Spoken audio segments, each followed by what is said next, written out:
All right. Good afternoon, everyone. Sorry for the delay. It's been a little bit chaotic here at home. A lot of snuff going on. Hey, Bobby. Glad you're here. So, today is going to be a fun day.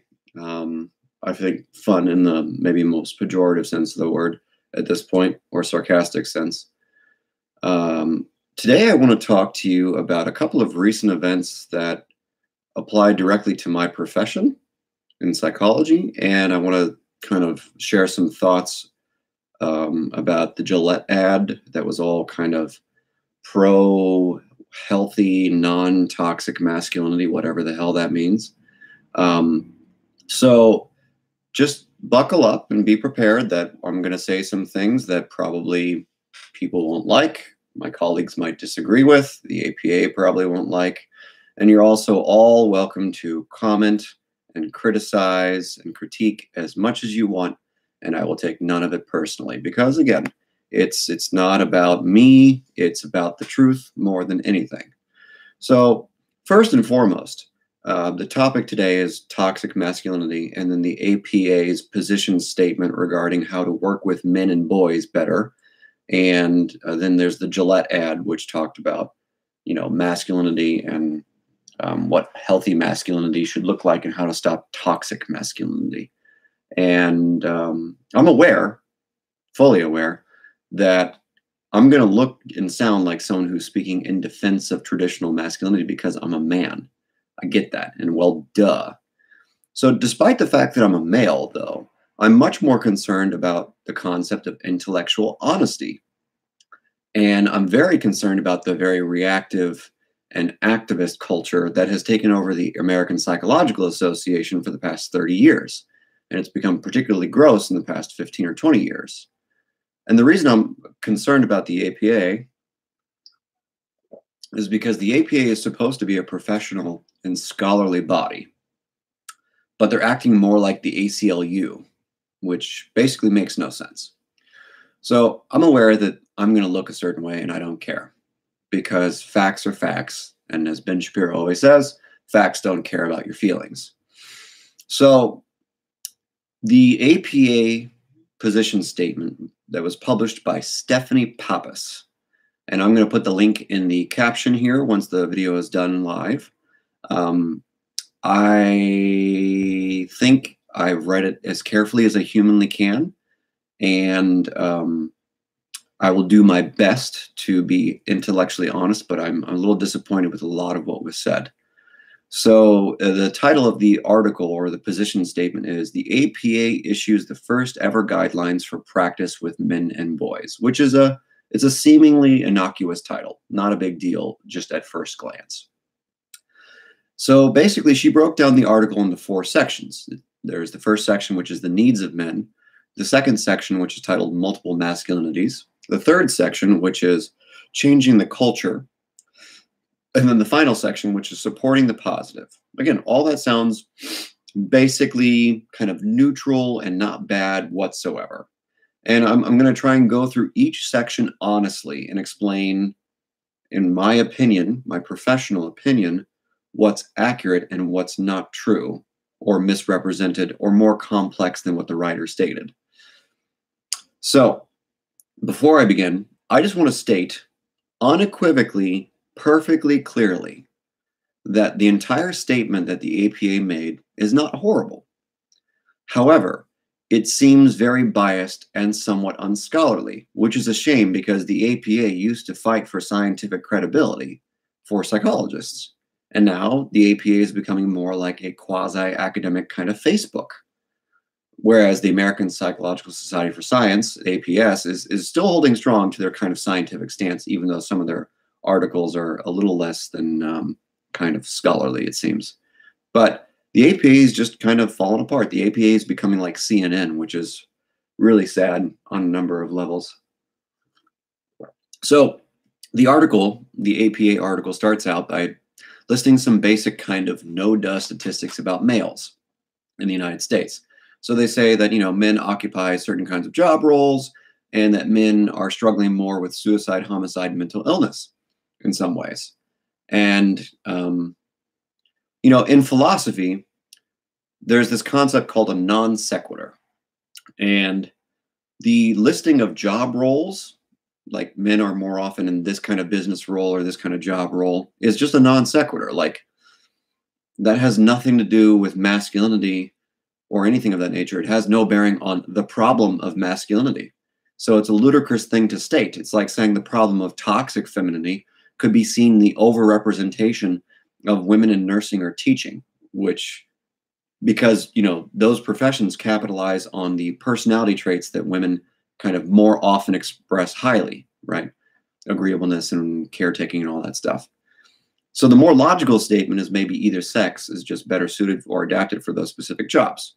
And you can check out the Big Five personality research on this in the Icelandic countries and in the Scandinavian countries. It's just what's so is that men and women are different and they have different personality, interests, and temperaments, which means they're more apt to go into different careers and professions.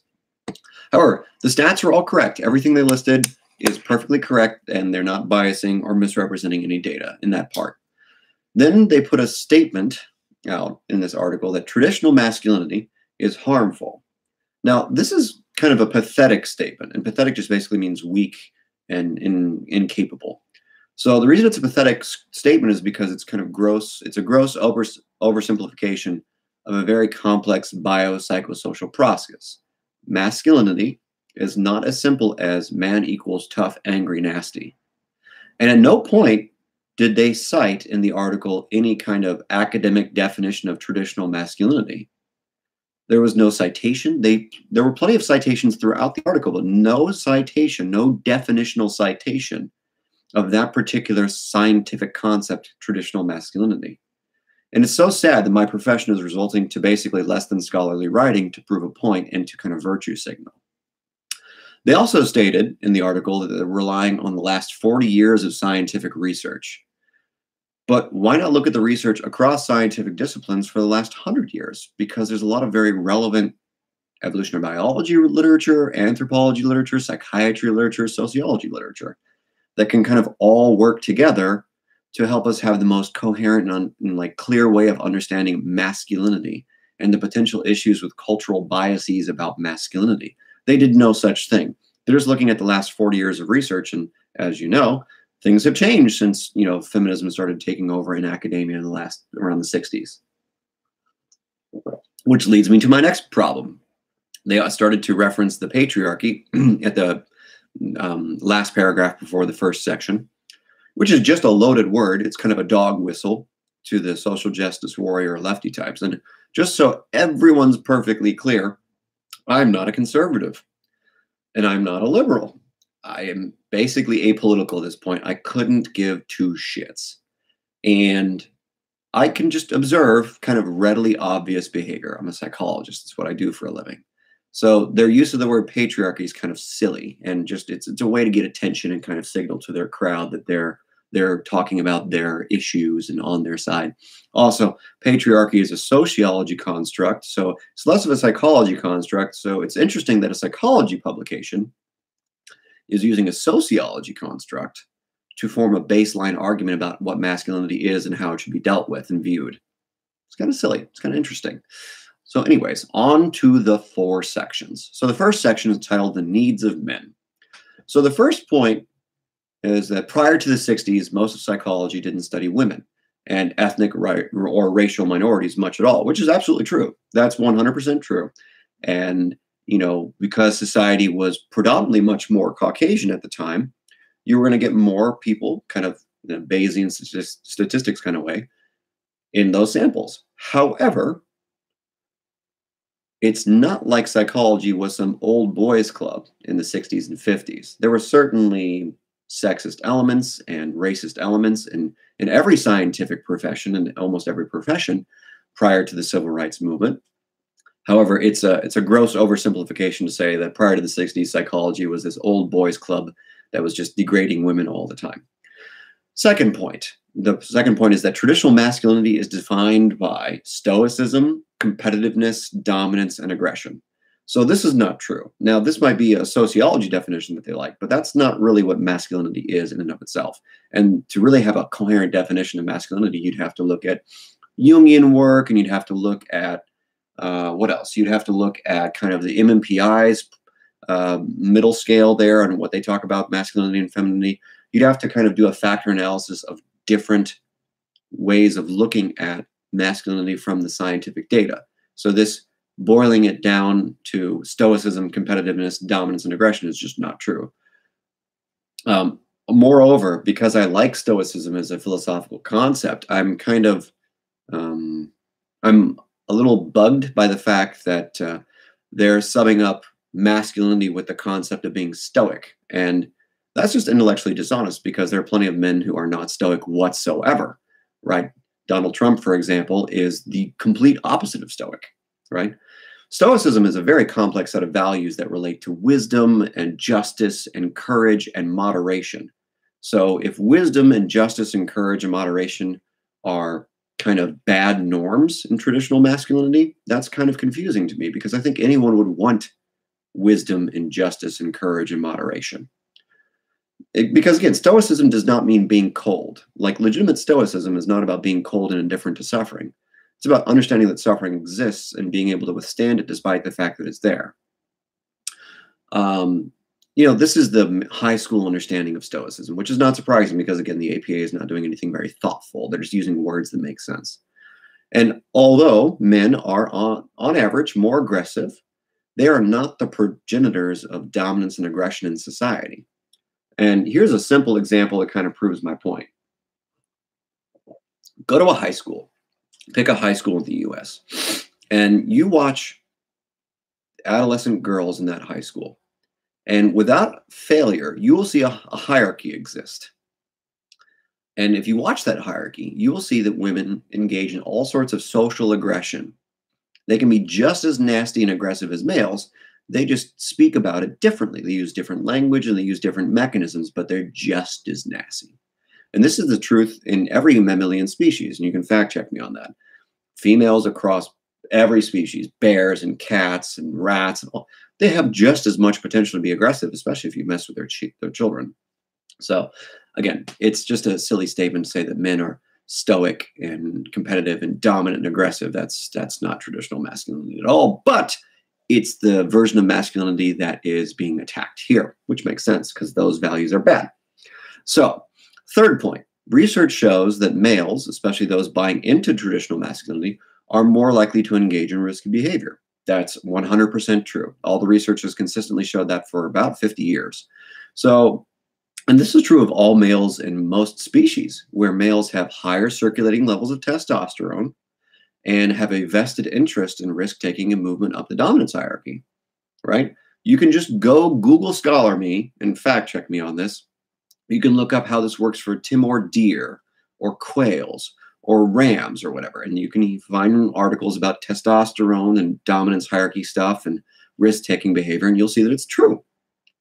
Now, risk-taking, just so we're all perfectly clear, risk-taking is not the same thing as aggression. But that's a different topic for a different conversation.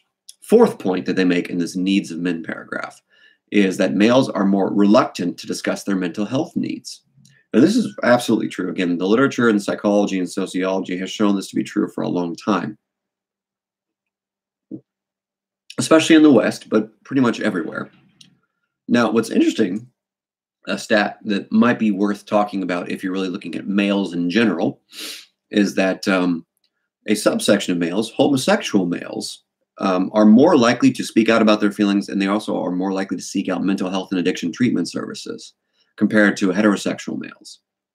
They're actually number two. It's heterosexual females, homosexual males, and then heterosexual males and lesbians. So interesting stat, but yeah, they're absolutely right about that.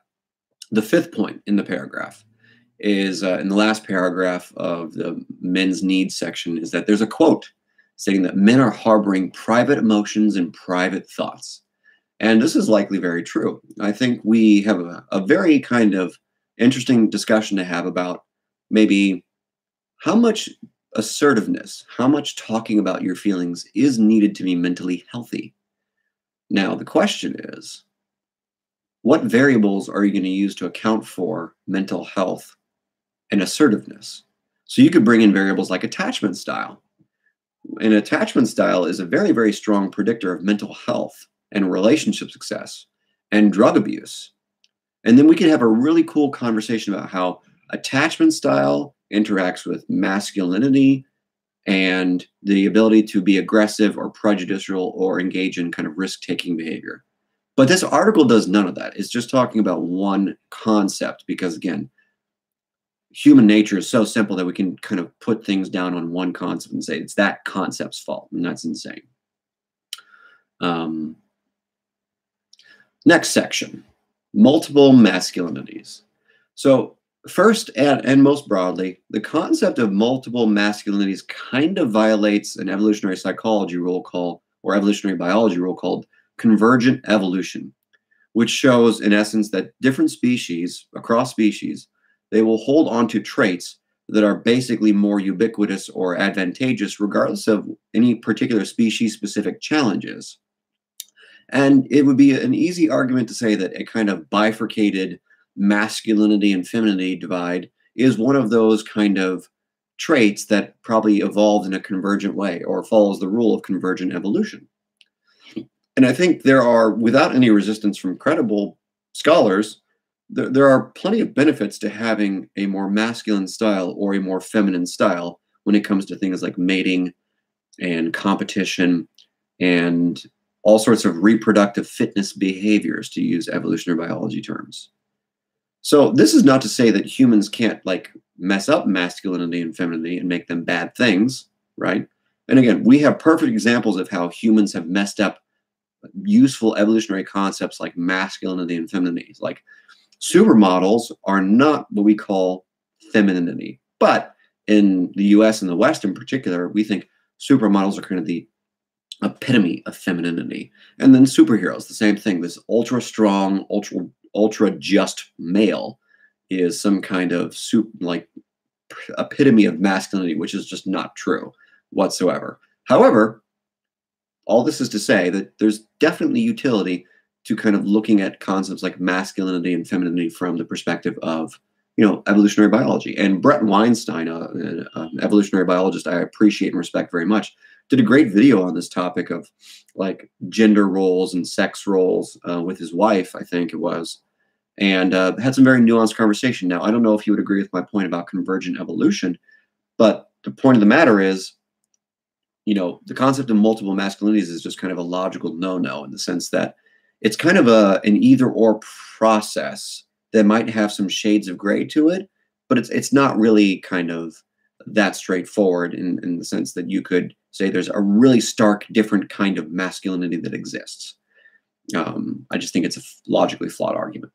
I'm also going to post a reference to a chapter in the textbook of The Evolution of Sexuality by Schmitt in the caption, which is going to hopefully support my logic about the evolutionary utility of sex roles or masculinity and femininity. It was published in 2015, so it's not that old. So that's overarching point about the multiple masculinities concept. Second, the first line states that these kind of private conflicts, as referenced in the other paragraph, can have very serious ramifications for men, which I totally agree with that there's no downside of that. Basically speaking, if you bottle up your feelings, you're in bad shape. Bad things will happen because we're not designed to keep our feelings in for an extended period of time. Third point, yep, men complete suicide more often. Even though women attempt suicide more frequently, men complete suicide more often because men are more likely to use violent means of attempting suicide, like guns and whatnot. So what they're doing right here in this point about male suicide is a little intellectually dishonest because they didn't talk about the data that exists, which everyone agrees on, and it's obvious that males use more aggressive means of suicide, of completing suicide. So shame on them for not talking about the reason why that men complete suicide more. There's more data, there's more information that's relevant for people to understand. And then we can have a nuanced discussion about why men are more likely to use those means, right? Then we can talk about gun control, and everyone can be angry at everyone. Okay, fourth point. Questionnaires on depression are missing something. No, that's not true at all. In fact, the BDI, the Beck Depression Inventory, and others are great questionnaires. They're well built, and they do great work just kind of assessing for level of severity of issues. The problem with those measures is that they're not clinicians. They're not doctors and therapists asking, okay, so you scored very, very high, over 36 on the BDI. Therefore, what are you thinking about doing? Do you have a plan? Do you have means of hurting yourself? What are you planning to do to hurt yourself? Right? That's what a clinician is, or a psychologist or psychiatrist or therapist or police officer or medical professional. They're supposed to be asking those questions to figure out whether or not someone's going to die. You can't just rely on a paper and pencil measure to protect someone's life. That's insane. So this point's kind of just, beneath academic writing. And of course, we can't complete the social justice hat trick if we don't bring in racism or prejudice. So again, we've already mentioned the patriarchy earlier. Now we have the pay gap and diversity issue above, with men having more of those jobs, blah, blah, blah, blah, blah. And now they brought in racism in this second section. They talk about the concept of John Henryism, which is a real thing for sure. And then they say something to the effect of that males feel more afraid to act masculine because they will look more suspicious to law enforcement personnel, asserting that basically racism is keeping ethnic minority males from acting like men. So again, this is conflating masculinity, a very complex biopsychosocial process, with one trait, which is being aggressive. Now, whether you're a white redneck or a black redneck, to use Thomas Sowell's words, it's all violence and aggression. And that's not necessarily a masculine thing. And any cop is going to hate someone who looks violent and aggressive. That's just a fact. And that you don't even need data. That's just good logic. People who are in law enforcement don't want to deal with someone who is aggressive because that puts them in a fear state and they're going to react, right? So whether you're a white redneck who's aggressive, and these are the people that I grew up with when I was a kid, or you're a black redneck or a thug, is another way of describing it, people are going to have a problem with you. People are not going to like you. Cops in particular are not going to like you. So again, conflating aggression, which is probably not the most useful thing in a civilized society nowadays, with being a masculine male of any race is kind of silly and bad logic yet again. Again, John Henryism is a real thing, but conflating with masculinity with, being aggressive is insane. But again, that's just, maybe I'm too logical. I don't know. And then they trot out the whole kind of race-based prison statistic, which are 100% factual. And it's there's totally a racist element to the prison system, no question. However, the reasons why men are more often in jail, especially African Americans, is not just as simple as race alone. And any social scientist or behavioral scientist worth their salt knows that multiple things go into any phenomenon, multiple factors and variables. So racism absolutely plays a part in why black males and other males of ethnic minorities are more represented in prison. However, there's just ridiculously stupid rates of incarceration for drug crimes, which, if you've heard me speak in other videos before, and if you haven't, go take a look at them, I've talked about how it's ridiculous to incarcerate men or others for drug possession crimes or, drug trafficking crimes. I think that's insane. A number of my clients have sold drugs to make money and keep their drug habit alive.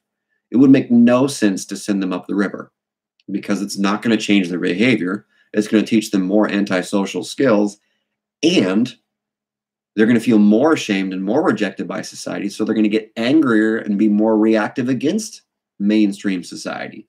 So we shoot ourselves in the foot every time we send low-level drug dealers and drug possessors to jail. It's a waste of time, it's a waste of money, and it's screwing up society no matter what your race. So there's that. And then, hooray, they brought out transgender issues because, again, you can't have the social justice hat trick if you don't talk about how other people are possessed or oppressed. It's not possessed. They feel possessed. And all I'm going to say about the whole transgender issue thing that they brought up is that, yeah, the stats listed are 100% true about those issues. And it's also fair to say that the toxic masculine world has something to do with why trans people might feel ashamed of their whatever their gender identity might be, or their confusion about their gender identity. However, again, it is incredulous to say that toxic masculinity, whatever that actually means, because it hasn't been defined yet, is the sole cause of why the trans community is suffering this much. It's not a fair thing to say. And again, people are just genetically and psychologically more complex than one culture or subculture that they belong to. And any social scientist worth their salt who understands a concept like the regression analysis or factor loading or factor analysis knows that multiple variables or multiple factors load to account for the variance in why a phenomenon happens. So with the racism, with the transgender issues, there are multiple variables. Some of them societal, some of them individual. To blame only society or to blame groups is insane and intellectually dishonest and not scholarly whatsoever. Then in the final paragraph, they basically say that masculinity is a source of stress for men during retirement, which, sure, that makes plenty of sense. You know, if you have a masculine identity that's built on doing things and being productive and being successful, then it's going to be kind of a culture shock to you. It's going to be a shock to your system, to your homeostasis, when all of a sudden you have no legitimate responsibility. However, plenty of people, when they retire, can find jobs, can volunteer, or engage in other projects to feel purposeful and occupied. And by the way, this is a male and a female thing. We all need to be active and feel useful, even if we do it in different ways based upon our gender, our culture, our socialization, personality style, and so on. I mean, if you think about the stereotype of quote-unquote old people going down to Florida to live in a retirement community, the retirement communities are full of activities. They're not supposed to just sit there and do nothing. So it's not like men are going to die if they don't have anything to do. They just have to realize, or they have to be taught or encouraged or helped or whatever, to see that there are other things they can do to feel purposeful, occupied, and important. Now let's move on to the third section, the changing the culture section. So in this changing the culture section, the author stated that clinicians must be aware of dominant masculine ideals. So again, up to this point in the article, there were no stats provided at all that proves that the vast majority of males in the US or anywhere else in the world live by or agree with their McDonald's Happy Meal toy version of masculinity. So I did a little searching around. Now, obviously, I didn't have a lot of time to do a lot of searching around because I'm a busy man and I have a life. But I found a few stats that might be interesting to you guys about how many people really identify with these traditional masculinity ideals. So there's this study that was done by YouGov, which is, I think, is a British group, that showed that in the US, only 42% of males, and versus 28% of males in the UK, identified as completely masculine, which means they fully adhere to all the traits of being masculine. So if these stats are representative of the population at large, now this was 2 years ago, so things might have changed, well, then it's kind of incredulous to believe that masculinity and this toxic masculinity or these dominant masculine ideals are actually dominant. Maybe they're not dominant, right? And if you check out the stats for yourself, you can find the link in the caption. Maybe you'll disagree. I don't know. But I don't find that this ideal is dominant, which again, this is faulty academic writing. But that's just me. In another study that I found, the data clearly show, using kind of Bem's sex role theory and Bem's measure of sex role identity, that there has been no increase in adoption of masculine traits or masculinity among males for the past 40 years. Also, I listed this in the caption so you can take a look and read the study yourself and tell me if I'm misrepresenting the data. So basically, according to the YouGov study and Bem's sex role theory, it doesn't seem like masculinity is getting out of control or even increasing. In fact, it's kind of staying stable. And less than 50% of males in Western countries adhere to a rigidly masculine way of looking at the world or operating in the world. Obviously, there's sampling bias and error and blah, blah, blah, blah, blah. But I mean, these stats are not like 90% of men say they should be he-men who are 300 pounds and all muscle and beating people up and raping women and pillaging the forests and blah, blah, blah, blah, blah. That's not what the data represents. So why don't we ask men what they actually think before we assume on behalf of a whole group of people? Because that's called intellectual honesty. And then the second point, the article states that the clinician should recognize a host of social influences that change or distort how men see masculinity. Well, of course, absolutely. People are individuals, and all individuals are shaped in a very complex melting pot of influences. So if you really respect someone or care about them, you get to know them. You get to know them in all their unique features and how they came to be. And this should be happening regardless of your sex or gender. You know, no matter, and this is just a slight non sequitur, but I'm going to make the statement since I'm a clinician and I work with people. No matter who you are, no matter what culture you're from, no matter what age you are, you deserve to be taken seriously because you're alive. This might not happen because people are cruel and society is sick, but you deserve to be taken seriously. And you deserve to be understood in your complexity and your beauty and your grossness and your confusion and your nuance and all these things in every possible way. This is what good clinicians do when they work with people, is they try to understand the granularity and get clarity on who a person really is before they make a treatment recommendation for them. Because yeah, you can take a depressed person and prescribe behavioral activation so that they do more things that are positively reinforcing, which works with kind of Lewinson's theory. But it's not that simple, right? If you have someone with dysthymia versus major depression, it's not that simple. Those are very different kinds of people. If you have someone with chronic shame and psychological pain, that's very different than someone with chronic guilt. Those are different things. And then there are hundreds of nuances as to why that person has that guilt or that shame or that low self-esteem or that suicidality. It is not that simple. So this is a good no-duh point that they make. So I encourage any clinician or any person who's listening to this or listens to this, please take people seriously. They deserve to be taken seriously. They deserve to be understood in complexity. And the more we paint people with broad brushes, the stupider we become as a society. And the more we shame each other and the less we feel seen, which is bad for everyone. Anyways, soapbox is done. So third, they also nod again to power and privilege and sexism. I'm so glad that they could be virtue signaling in a professional publication.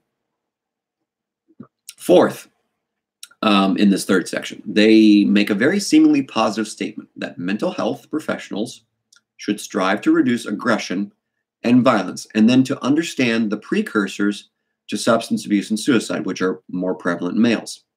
Great. This sounds like a wonderful, positive statement on first glance. And I'm 100%, I'm all for ridding the world of any unnecessary violence and unnecessary aggression. The question for me is, what kind of aggression and violence is unwanted or bad for society? What is the objective cutoff of bad violence and bad aggression? Because none was mentioned. And I think, evolutionarily speaking, we have always needed some kind of aggressive impulse, whether you're male or female, so that we can survive, compete, and do things that are important for the well-being of our family, our species, whatever. However, I think it needs to be applied very sparingly. So we shouldn't be aggressive all day, every day. I tried that. It doesn't work very well. I like Jordan Peterson's kind of minimum necessary force rule, which he's spoken about in a number of his videos. You know, because again, we have to be able to enforce ideals and values and boundaries. We have to be able to protect people, right? If we get attacked, we have to be able to fight back in a reactive way. Or if we think someone's a threat, we have to be able to proactively go aggressive against them, right? I think it's dangerous to kind of broadly prescribe that we socially engineer all the aggression out of males and think society is going to be just fine, because that doesn't make any sense to me. I think the author and the people interviewed for this article are a little delusional in the sense that they think that we are fancy, sophisticated, wonderful people, that humans have no aggressive instincts and we're never going to be base creatures. The problem is, APA and everyone who's listening, all humans are base creatures. Even though we are fancy and we are different than apes and gorillas and chimpanzees,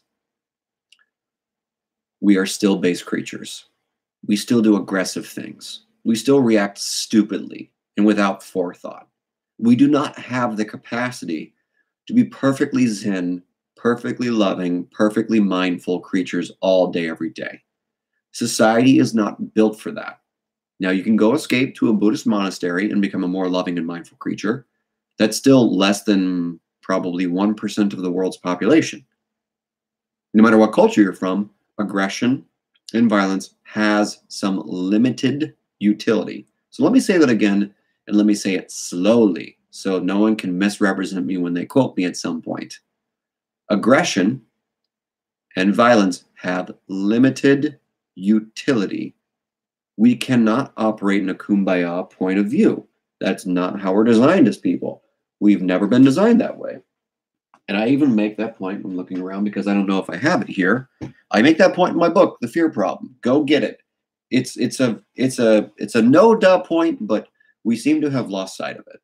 We are not fancy, complicated creatures that are sophisticated as much as we would like to think that we are. We have a delusional perspective on ourselves. We are not that nice. But we can be more loving and more compassionate, and I'm all for that. Fifth in the third section, and finally, it's great that they want to normalize mental health issues among men. They talk about the NIMH kind of normalized depression campaign, and I support that fully. I think that's a wonderful idea. Dealing with anger and sadness in men is a wonderful, wonderful idea. Wonderful idea. No downside to that. All for that. Okay. And the final section, supporting the positive. So first, the article makes a reasonable statement that a more stoic or courageous attitude fits best in certain circumstances. Duh. Right? We can't use all of our personality traits up to level 100 all the time. That's insane. Second, again, the author conflates traditional masculinity with being aggressive or bigoted or whatever. And they literally put, you can read this, in the article they state, traditional masculinity, which is this, and in parentheses right next to it, is violence and sexism. So traditional masculinity is the same thing as violence and sexism, according to McDermott and the author of the APA. Violence and sexism is the same thing as traditional masculinity. Got it. So again, this is just bad logic, and it's intellectually dishonest and indeed sexist. Apparently, McDermott's team is coming up with some kind of scale to assess for the positive or pro-social side of masculinity.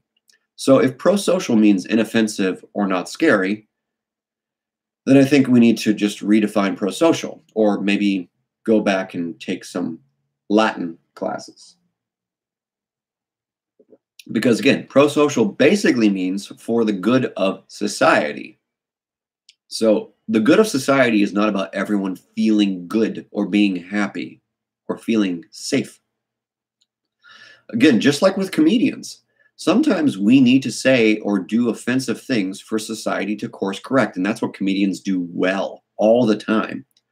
Another example, look at all the protesters. There's protests happening today and yesterday, the March for Life, all this stuff. And it's offensive and loud for people to protest. It kind of rubs you the wrong way. No matter what side of the issue you're on, you kind of don't like protests. They kind of make you feel bad and they get you amped up. However, that feeling bad and being amped up is kind of useful. So the idea that a pro-social masculine person has minimal to no aggression is insane. It's absolutely insane. So let's not be worried about being offensive. Let's define pro-social accurately, which is what's good for society as a whole, and not what feels good that doesn't hurt people's feelings, because that's not what pro-social means. Third, and then finally, there's some relief here at the end of the article. Praise whoever. The author finally discusses how the media are saying things about men and masculinity and violence and aggression and all that bunkum that's actually very different than how the average person perceives gender and gender roles in males and masculinity. And they actually cite a couple of studies that prove that point, like I was talking about earlier. They cite the study where attitudes and expectations towards males and female behavior are more similar, and that basically the research is kind of showing that traditionally masculine things like being virtuous and courageous and all that stuff is almost equally as expected for males as it is for females, masculine as for feminine. So males and females are more similar than they are dissimilar, according to research, and they finally are intellectually honest after 12 or 15 paragraphs. And then fourth, the author goes on to cite a widely used study that basically concluded that men like caring for their kids just as much as women. So my problem with this is they have to pick a freaking side. Are men stoic, cold, stupid, aggressive bastards because they believe in traditional masculinity, which apparently not even the majority do? Or are men caring and compassionate and nurturing? Which one is it? I mean, which one is it? Pick a side, APA. I don't know. It's so weird. Like, logical contradictions within an article. It's just absolutely insane. And I've been logically consistent the entire time. I don't know. It's just insane. And then finally, the author, or the APA broadly, recommends to get the message out to men, in quotes, that they are adaptable, emotional, and capable of fully engaging outside of the rigid norms of masculinity. So this is, again, a no duh. And this applies to men and women. Neither sex needs to rigidly adhere to any social norm. And again, if we look at the stats that I listed above, it seems like no one en masse is adhering to any social norm.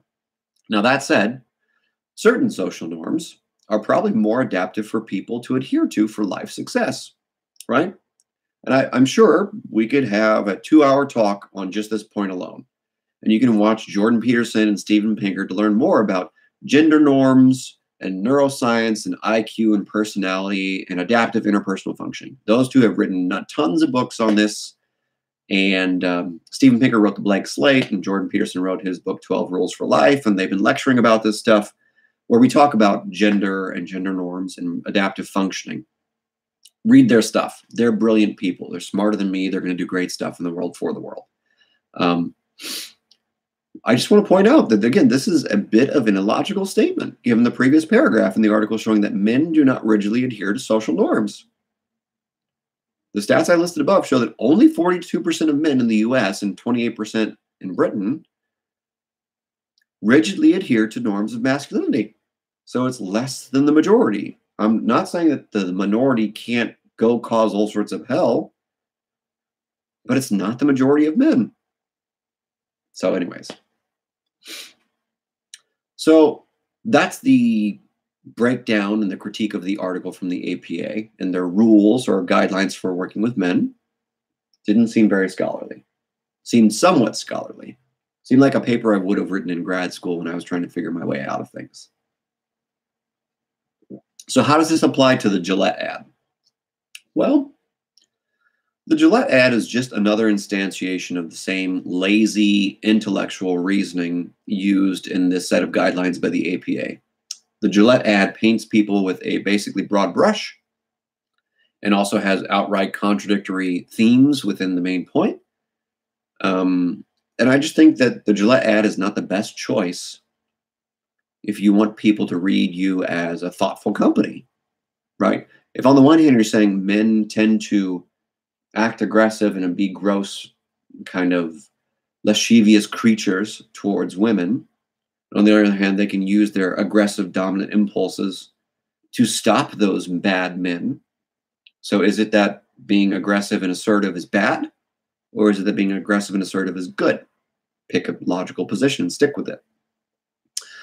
Again, this is all bandwagon bullshit, it seems like. And there's actually a logical fallacy here called the bandwagon fallacy or the ad populum fallacy. And that's the kind of reasoning that people like the APA and Gillette are using, is everyone's talking about how, hashtag Me Too and toxic masculinity and all these things are taking over. and nothing's taking over if you read the statistics. So they're just jumping on the bandwagon, and they're kind of thinking these things are true and or valuable because of this bandwagon fallacy.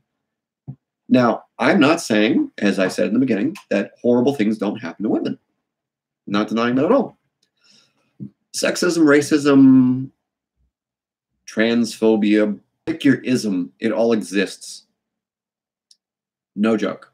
However, if you read Steven Pinker's most recent book, and if you read the data from, Jordan Peterson does a lot of tweeting on how the world is getting better.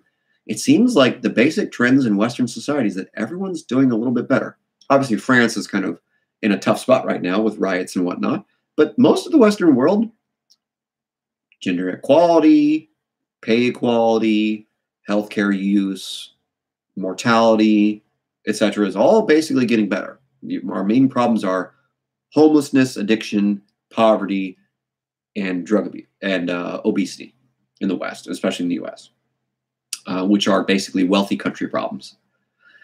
At the end of the day, listen, I know that many groups have mistreated and abused women.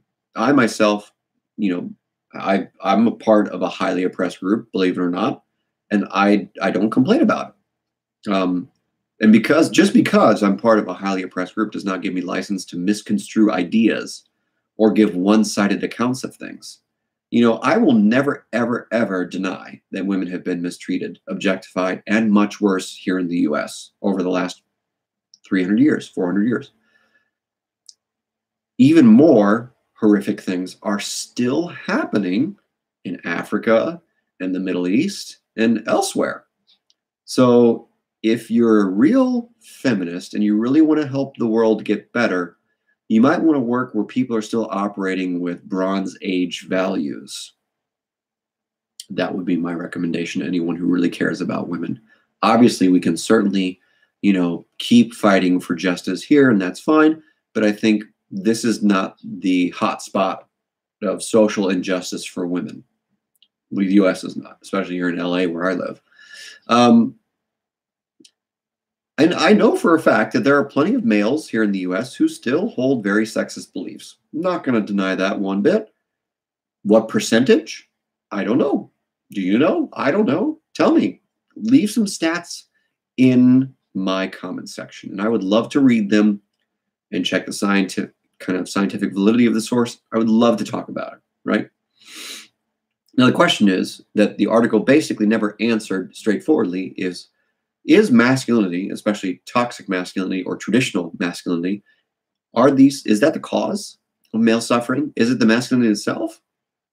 Because I don't think so. I don't think that's a fair argument. I think it's much more complex than that. And again, this set of guidelines by the APA and the ad by Gillette just seem poorly thought out and highly kind of predatory in the sense that these guidelines in the ad kind of play on the ad populum fallacy and play on people's tribalistic instincts and women are good, men are bad, or women are bad and men are good, or whatever it is, just us versus them. It's so stupid. We need to work with each other, and we need to discuss these very nuanced concepts rationally and not emotionally. It serves us in no way, shape, or form to be reactionary and simple in very complex times. We have made society extremely complex.